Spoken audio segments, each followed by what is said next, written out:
The Toy Maker.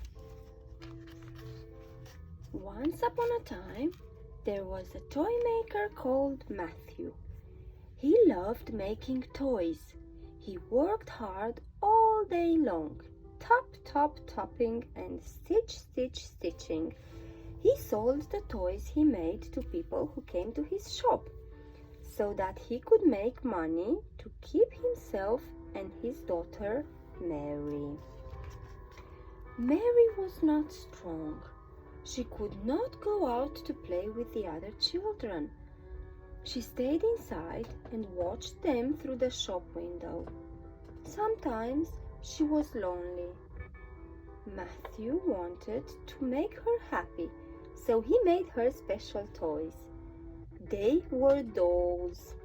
He made them very carefully, so that each doll looked like one of the children who played outside the shop window.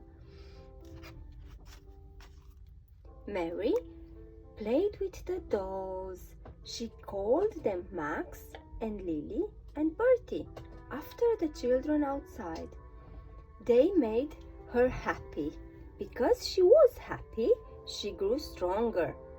At last, she was able to go outside to play. She played and she played and she played. The dolls sat in the shop window watching. Matthew watched too as he worked. He smiled when she laughed because he loved her. No one played with the dolls anymore. Matthew thought that Mary had forgotten them. He put them safely on a shelf at the back of the shop. People saw the dolls and asked, "How much is this one?" But Matthew said, "They are not for sale. They belong to Mary." He would not sell the dolls, not a single one, for they were his memories and they kept him company. Once upon another time, an old lady came to the toy shop with her granddaughter Jane. The toy shop was empty and deserted. "I wanted you to see it just once before it was sold," the old lady told Jane.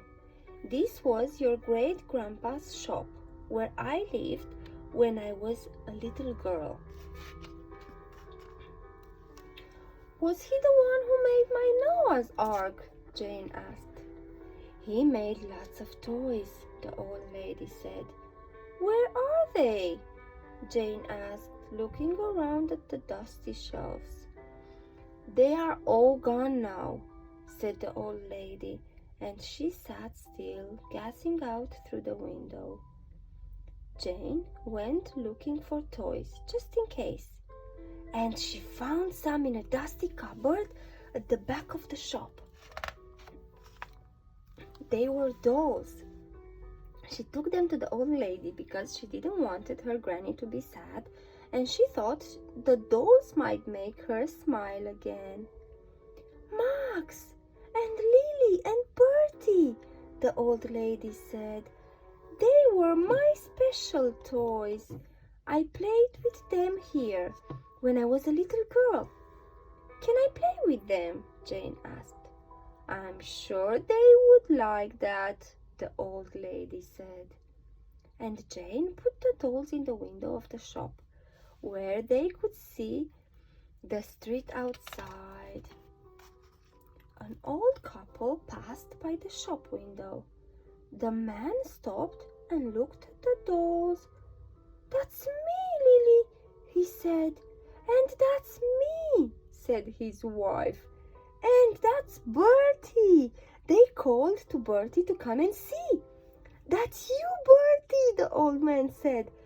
"They are us, the way we used to be."